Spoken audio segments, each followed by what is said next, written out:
ना इधर ना उधर, सीधे मुद्दे पर नजर। और क्या है आज की खबर, आप देखना शुरू कर चुके हैं न्यूज़ 18 पुनीत के साथ। तो एक बार फिर से धरती डोली है और इस बार धरती के कांपने से जो नुकसान हुआ उसके लिए लगाया गया हर अंदाजा अभी कम ही बताया जा रहा है।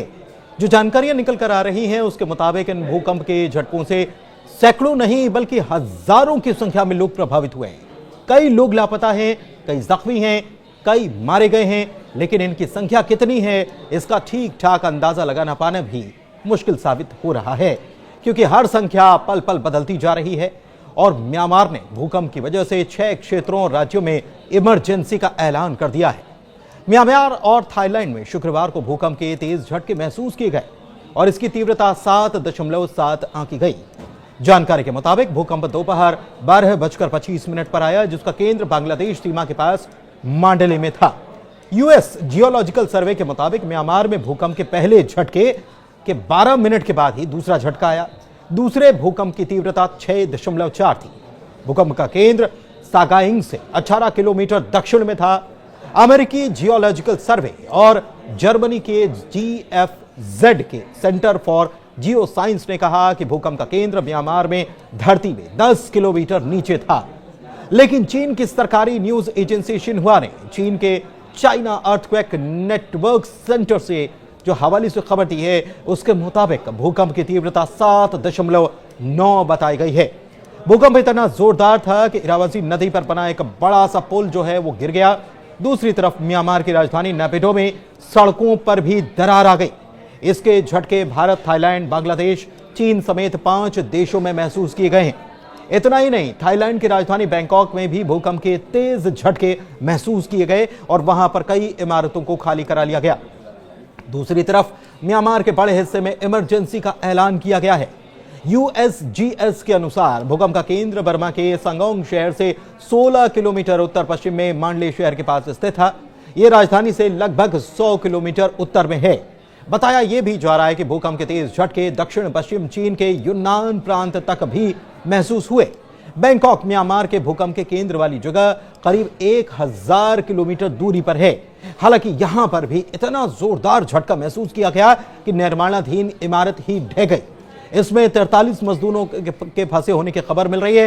हालांकि इनकी संख्या की पुष्टि अभी भी पुख्ता तौर पर नहीं हो पाई है। यह संख्या ज्यादा भी हो सकती है। जो खबरें आई है उसके मुताबिक बैंकॉक में दोपहर करीब 1:30 बजे भूकंप आने पर इमारतों में चेतावनी अलार्म बजने लगे और घबराए हुए लोगों को ऊंची इमारत और होटल से सीढ़ियों से नीचे उतार दिया गया। बैंकॉक क्षेत्र में 1.7 करोड़ से ज्यादा लोग हैं, जिनमें से ज्यादा ऊंची इमारतों में ही रहते। बैंकॉक में ऊंची इमारतों की छतों पर बने स्विमिंग पूल से पानी छलकने लगा। उसका पानी भूकंप के कारण बाहर आ गया और कई इमारतों से मलबा भी गिरने लगा। भूकंप का असर म्यांमार, थाईलैंड, बांग्लादेश, भारत और दक्षिण पश्चिम चीन समेत 5 देशों में देखा गया। यहां के कई इलाकों में तेज झटके महसूस हुए। पीटीआई न्यूज एजेंसी के मुताबिक भारत में कोलकाता, इंफाल, मेघालय और ईस्ट कार्गो हिल्स में इसके झटके महसूस हुए। बांग्लादेश में ढाका, चटगांव समेत कई हिस्सों में 7.3 तीव्रता के झटके आए। म्यांमार में 12 मिनट के बाद फिर से 6.4 तीव्रता का एक आफ्टर शॉक भी महसूस किया गया। दरअसल म्यांमार में धरती की सतह के नीचे की चट्टानों में मौजूद एक बहुत बड़ी दरार है जो देश के कई हिस्सों से होकर गुजरती है। यह दरार जो है म्यांमार के सागाइंग शहर के पास से गुजरती है और इसीलिए इसका नाम सागाइंग फॉल्ट भी पड़ा है। यह म्यांमार में उत्तर से दक्षिण की तरफ 1200 किलोमीटर तक फैली है और इसे स्ट्राइक स्लिप फॉल्ट कहते हैं, जिसका मतलब यह है कि इसके दोनों तरफ की चट्टानें एक दूसरे के बगल से हॉरिजॉन्टल दिशा में खिसकती हैं, ऊपर नीचे नहीं खिसकती। म्यांमार में कई बड़े भूकंप इसी सागाइंग फॉल्ट की वजह से आए हैं।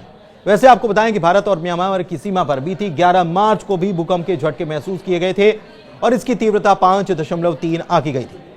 इससे पहले 2012 में 6.8 तीव्रता का भूकंप आ चुका है। दूसरी तरफ अमेरिकी जियोलॉजिकल सर्वे की रिपोर्ट कहती है कि साल 1930 से 1956 के बीच सागिंग फॉल्ट के पास रिक्टर पैमाने पर 7 की तीव्रता के 6 भूकंप दर्ज किए गए थे। प्रधानमंत्री मोदी ने भी म्यांमार में हुए प्राकृतिक प्रकोप पर चिंता जताई और एक्स पर लिखा कि म्यांमार और थाईलैंड में भूकंप के बाद की स्थिति से वे चिंतित हैं। सभी की सुरक्षा और भलाई के लिए वे प्रार्थना कर रहे हैं और भारत हर संभव मदद के लिए तैयार है। इस मामले में आपने अपने अधिकारियों को तैयार रहने के लिए कहा है।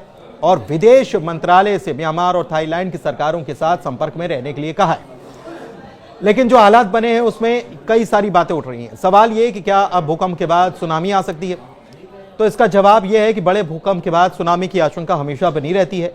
दरअसल एक बड़ी तीव्रता वाले भूकंप के बाद सुनामी की आशंका इसलिए होती है क्योंकि ऐसे भूकंप समुद्र तल के नीचे या उसके आसपास उत्पन्न हो सकते हैं, जिससे कि समुद्र के पानी में बड़े पैमाने पर हलचल होती है।